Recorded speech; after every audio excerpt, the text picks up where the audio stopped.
हाँ, आपका बहुत स्वागत करता हुआ बड़े वीडियो रिकॉर्डिंग में दोबारा मैं विनय निगम आज भी आपको मिमिक्री में एंटरटेन करूँगा। धन्यवाद। हाँ तो सर, प्रणाम सर, मैं विनय निगम आपका स्वागत करता हूँ संचार के माध्यमों को समझना। तो चलो शुरू करते हैं।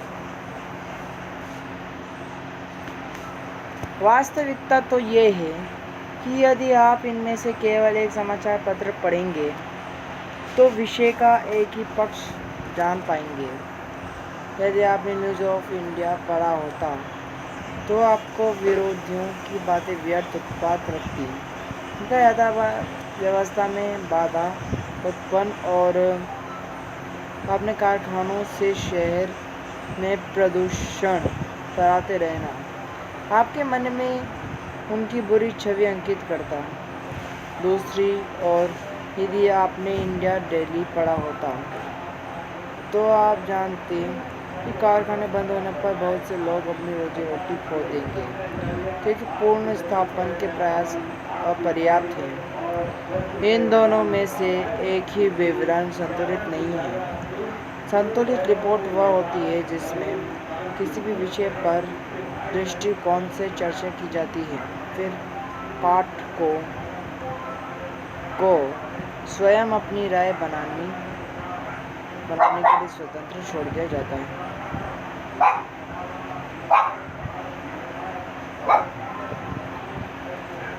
हाँ तो सर, अब हम आगे बढ़ते हैं। ऊपर पढ़ा संचार माध्यमों द्वारा प्रदान की गई जानकारी के आधार पर ही हम नागरिकों के रूप में कार्रवाई करते हैं।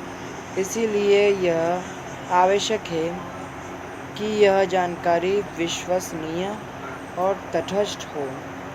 क्या आप ऐसे सोचते हैं कि किसी विषय के दोनों पक्ष को जानना महत्वपूर्ण है? क्यों? तथ्य तो ये है कि संचार माध्यम स्वतंत्र नहीं है।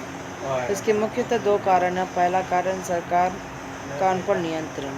जब भी सरकार समाचार पत्र या समाचार के किसी अंश, फिल्म के किसी दृश्य या गीत की किसी अभिव्यक्ति को जन समुदाय तक पहुंचाने के प्रतिबंधित करती है तो इसे सेंसरशिप कहा जाता है।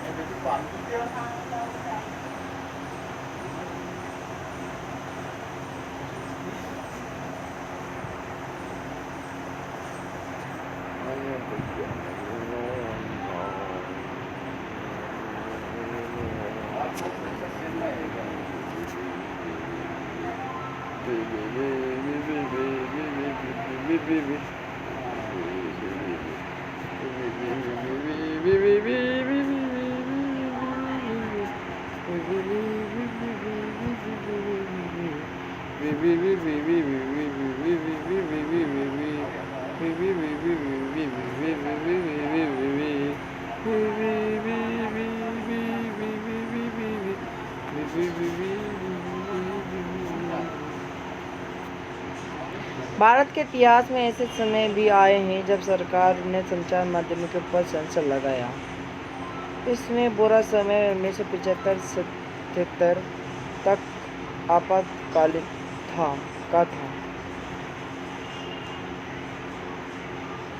सरकार यद्यपि फिल्मों पर तो निरंतर सेंसर रखती है, लेकिन वह सब माध्यमों से दिखाए गए समाचार पत्रों में पूरी तरह ऐसे नहीं करती है। सरकार द्वारा सेंसरशिप ना होने पर आजकल टीवी हमारे साथ क्या करता है और हम टीवी के साथ क्या कर सकते हैं। बहुत से घरों में अधिकांश समय टीवी चलता ही रहता है। मैं चारों ओर की दुनिया के बारे में बहुत से विचार जो कुछ टीवी पर देखते हैं उसी से ही बनते हैं। यह दुनिया को देखने वाली एक खिड़की की तरह है। आपके विचार में यह हमें कैसे प्रभावित करती है? टीवी में अनेक प्रकार के कार्यक्रम है, साथ भी कभी बहू थी, जैसे परिवार धारावाहिक, खेल कार्यक्रम जैसे कौन बनेगा करोड़पति, वास्तविक जीवन को दर्शाने वाले कार्यक्रम जैसे बिग बॉस, समाचार और खेल और कार्टून आदि। हर कार्यक्रम के पहले, बीच में और अंत में विज्ञापन होते हैं।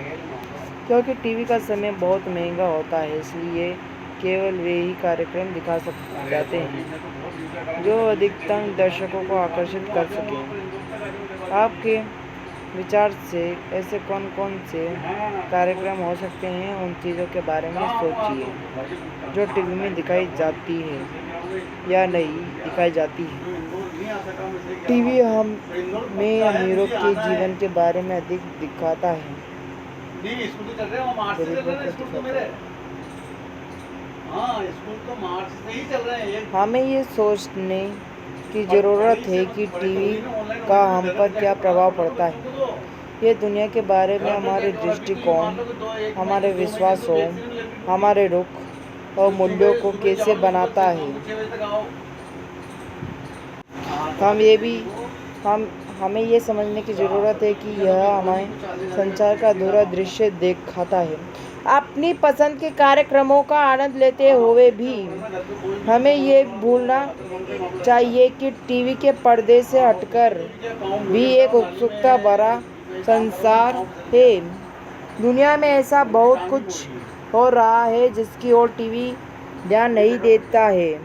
फिल्म स्टारों, सुप्रसिद्ध व्यक्तियों और धनाढ़ जीवन शैलियों से परे भी ऐसा संसार है जहां हम सबको पहुंचना चाहिए और विभिन्न प्रकार से अपनी प्रतिक्रिया व्यक्त करनी चाहिए।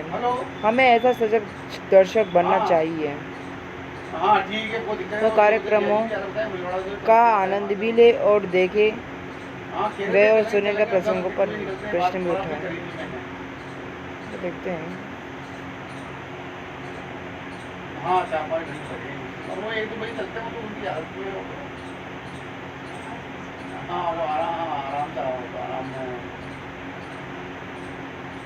तो बहुत आएंगे कोई वो उनकी वो आई वो अंकित की मम्मी आ रही ना, अंकित की मम्मी और कल 2 आ रहे हैं उसको और 2 मोटरसाइकिल से आ रहे बताया बल्कि भाई साहब और कोई समाचार पत्र संतुलित विवरण देने में असफल रहते हैं। इसके कारण बहुत जटिल है। माध्यमों के विषय में शोध करने वाले लोगों का कहना है कि ऐसा इसलिए है क्योंकि संसार माध्यमों पर व्यापारिक प्रतिष्ठानों का नियंत्रण है। कई बार किसी विवरण के एक पक्ष पर ही ध्यान केंद्रित कराना फिल्म के हित में होता है। संसार माध्यमों द्वारा निरंतर धन की आवश्यकता और उसके लिए विज्ञानों पर निर्भरता के कारण भी उन लोगों के विरोध में लिखना कठिन हो जाता है जो विज्ञापन देते हैं। इसलिए व्यापार से गहन जुड़ाव होने के कारण अब संचार माध्यमों को स्वतंत्र नहीं समझा जाता। इसके अतिरिक्त संचार माध्यम किसी मुद्दे के खास पक्ष पर इसलिए भी ध्यान केंद्रित करते हैं क्योंकि उसे विश्वास है कि इससे विवरण रुचिकर हो जाएगा। इसी तरह यदि वे किसी विषय पर समर्थन बढ़ाना चाहते हैं तो वे मुद्दे के एक पक्ष पर भी ध्यान ही करते हैं। मसौदा तय किया जाना, किन घटनाओं पर ध्यान केंद्रित किया जाए, इसमें भी संचार माध्यमों की महत्वपूर्ण भूमिका रहती है और इसी के आधार पर वह तय कर देते हैं कि क्या समाचार में दिया जाने योग्य है। उदाहरण के लिए आपके विद्यालय के वार्षिक उत्सव की खबर शायद समाचार में दिए जाने योग्य नहीं होगी, लेकिन यदि कोई प्रसिद्ध अभिनेता उसमें मुख्य अतिथि के रूप में आमंत्रित हो तो संचार माध्यमों की रुचि से समाचार पत्रों में सम्मिलित करने में हो सकती है। कुछ खास विषयों पर ध्यान केंद्रित करके संचार माध्यम हमारे विचारों, भावनाओं और कार्यों को प्रभावित करता है और हमारा ध्यान उन मुद्दों की ओर आकर्षित करते हैं।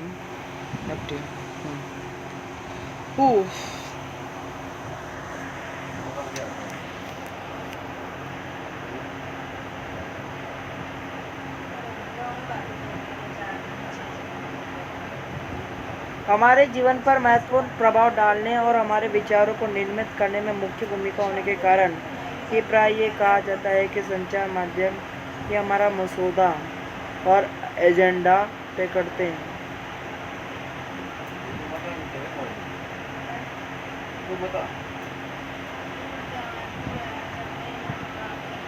अभी हाल ही में संचार माध्यमों ने कोलापयों में कीटनाशकों का स्तर खतरे के स्तर तक बढ़े हुए होने की ओर हमारा ध्यान आकर्षित किया। ने कीटनाशकों के अत्यधिक मात्रा में होने की रिपोर्ट प्रकाशित की थी। उसी तरह हमें कोलापयों को अंतर्राष्ट्रीय गुणवत्ता व सुरक्षा मापदंडों के अनुसार नियमित रूप से नियंत्रित की आवश्यकता महसूस कराई। उन्होंने सरकार के दबाव के बावजूद निडरतापूर्व घोषणा की कि कोला पीना सुरक्षित नहीं है। इस वृत्तांत को पेश करके संचार माध्यमों ने निश्चित रूप से हमारा ध्यान ऐसे विषय पर केंद्रित करने की कोशिश की है जिस पर यदि उन रिपोर्ट ना आती तो हमारा ध्यान नहीं जाता।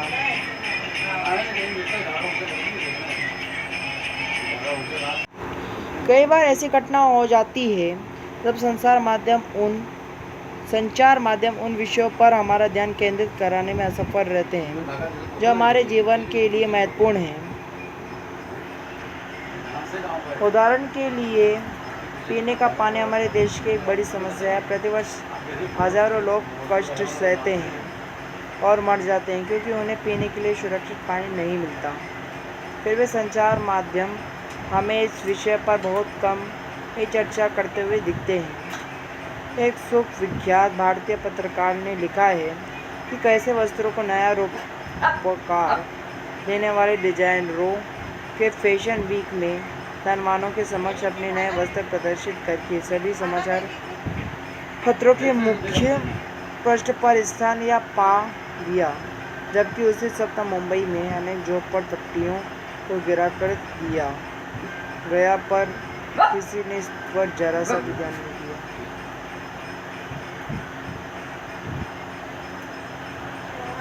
हाँ तो सर इसी के साथ हमारा वीडियो ख़त्म होता है, बाकी का अपन कल पूरा करेंगे। इसी के साथ जय हिंद, जय राजस्थान। ओके।